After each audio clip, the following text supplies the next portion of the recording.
The Merchant and the Genie. There was formerly a merchant who possessed much property in lands, goods, and money, and had a great number of clerks, factors, and slaves. He was obliged from time to time to visit his correspondents on business. And one day, being under the necessity of going a long journey on an affair of importance, he took horse, and carried with him a wallet containing biscuits and dates, because he had a great desert to pass over, where he could procure no sorts of provisions. He arrived without any incident at the end of his journey, and having dispatched his affairs, took horse again in order to return home. The fourth day of his journey, he was so much incommoded by the heat of the sun, that the reflection of that heat from the earth, that he turned out of the road to refresh himself under some trees. He found at the root of a large tree a fountain of very clear running water. Having alighted, he tied his horse to a branch, and sitting down by the fountain, took some biscuits and dates out of his wallet. As he ate his dates, he threw the shells carelessly in different directions. When he had finished his repast, being a good Muslim, he washed his hands, face, and feet, and said his prayers. Before he had finished, and while he was yet on his knees, he saw a genie, white with age, and a monstrous bull advancing toward him with a scimitar in his hand. The genie spoke to him in a terrible voice. "Rise, that I may kill thee with this scimitar, as thou hast killed my son," and accompanied these words with a frightful cry. The merchant, being as much alarmed at the hideous shape of the monster as at his threatening language, answered him, trembling, "Alas, my good lord, of what crime can I be guilty toward you, that you should take away my life?" "I will," replied the genie, "kill thee as thou hast killed my son." "Heavens!" exclaimed the merchant, "how could I kill your son? I never knew, and never saw him." "Did you not sit down when you came hither?" demanded the genie. "Did you not take dates out of your wallet? And as you ate them, did you not throw the shells about in different directions?" "I did all that you say," answered the merchant. "I cannot deny it." "If it be so," resumed the genie, "I tell thee that thou hast killed my son. And in this manner, when thou wert throwing the shells about, my son was passing by, and thou didst throw one into his eye, which killed him. Therefore I must kill thee." "Oh, my lord! Pardon me," cried the merchant. "No pardon," exclaimed the genie. "No mercy. Is it not just to kill him that has killed another?" "I agree that it is," replied the merchant, "but certainly I never killed your son, and if I have, it was unknown to me, and I did it innocently. I beg you, therefore, to pardon me, and suffer me to live." "No, no," returned the genie, persisting in his resolution. "I must kill thee, since thou hast killed my son." Then, taking the merchant by the arm, he threw him with his face on the ground, and lifted up the scimitar to cut off his head. The merchant, with tears, protested he was innocent, bewailed his wife and children, and supplicated the genie in the most moving expressions. The genie, with his scimitar still lifted up, had the patience to hear his unfortunate victims to the end of his lamentations, but he would not relent. "All this whining," said the monster, "is to no purpose. Though you should shed tears of blood, they would not hinder me from killing thee as thou hast killed my son." "What?" exclaimed the merchant. "Can nothing prevail with you? Will you absolutely take away the life of a poor innocent?" "Yes," replied the genie, "I am resolved." As soon as she had spoken these words, perceiving it was day, and knowing that the Sultan rose early in the morning to say his prayers and hold his council, Scheherazade discontinued her story. "Dear sister," said Dinarzade, "what a wonderful story this is." "The remainder of it," replied Scheherazade, "is more surprising, and you will be of this opinion, if the Sultan will but permit me to live over this day, and allow me to proceed with the relation of the ensuing night." Shahryar, who had listened to Scheherazade with much interest, said to himself, "I will wait till tomorrow, for I can at any time put her to death when she has concluded her story." Having thus resolved not to put Scheherazade to death that day, he rose and went to his prayers, and to attend his council. During this time the Grand Vizier was in utmost distress. Instead of sleeping, he spent the night in sighs and groans bewailing the lot of his daughter, of whom he believed he should himself shortly be the executioner. As, with this melancholy prospect before him, he dreaded to meet the Sultan, he was agreeably surprised when he found the prince enter the council chamber without giving him the fatal orders he expected.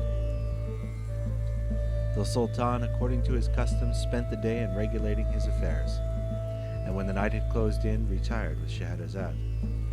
The next morning before day, Dinarzade failed not to call to her sister, "My dear sister, if you be not asleep, I pray you till daybreak, which is very near, to go on with the story you began last night." The Sultan, without waiting for Scheherazade to ask his permission, bade her proceed with the story of the genie and the merchant, upon which Scheherazade continued her relation as follows. F.N. In the original work, Scheherazade continually breaks off to ask the Sultan to spare her life for another day, that she may finish the story she is relating.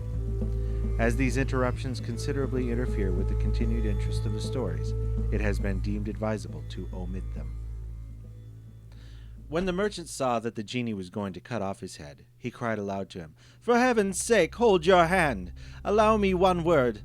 Have the goodness to grant me some respite, to bid my wife and children adieu, to divest my estate among them by will, that they may not go to law after my death. When I have done this, I will come back and submit to whatever you shall please to command." "But," said the genie, "if I grant you the time you ask, I doubt you will never return." "If you will believe my oath," answered the merchant, "I swear by all that is sacred that I will come and meet you here without fail." "What time do you require, then?" demanded the genie. "I ask a year," said the merchant. "I cannot, in less, settle my affairs, and prepare myself to die without regret. But I promise you that this day, 12 months, I will return under these trees to put myself into your hands." "Do you take heaven to be witness to this promise?" said the genie. "I do," answered the merchant, "and you may rely upon my oath." Upon this, the genie left him near the fountain and disappeared. The merchant, being recovered from his terror, mounted his horse and proceeded on his journey, glad on the one hand that he escaped so great a danger, but grieved on the other when he reflected on his fatal oath. When he reached home, his wife and children received him with all the demonstrations of perfect joy. But he, instead of returning their caresses, wept so bitterly that his family apprehended something calamitous had befallen him. His wife inquired the reason of his excessive grief and tears. "We are all overjoyed," said she, "at your return. But you alarm us by your lamentations. Pray tell us the cause of your sorrow." "Alas," replied the husband, "I have but a year to live." He then related what had passed betwixt him and the genie, and informed her that he had given him his oath to return at the end of the year, to receive death from his hands.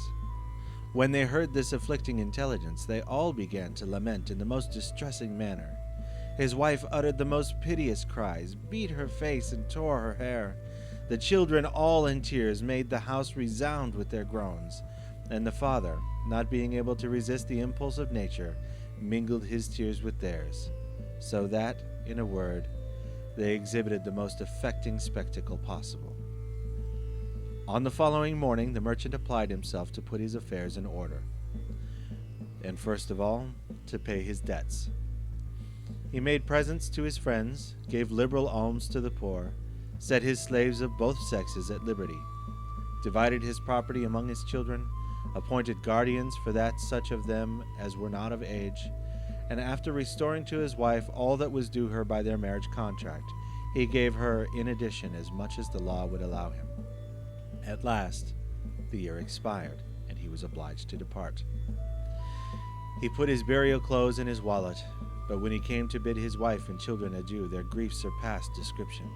They could not reconcile their minds to the separation, but resolved to go and die with him. When, however, it became necessary for him to tear himself from these dear objects, he addressed them in the following terms: "My dear wife and children, I obey the will of heaven in quitting you. Follow my example, submit with fortitude to this necessity, and consider that it is the destiny of man to die."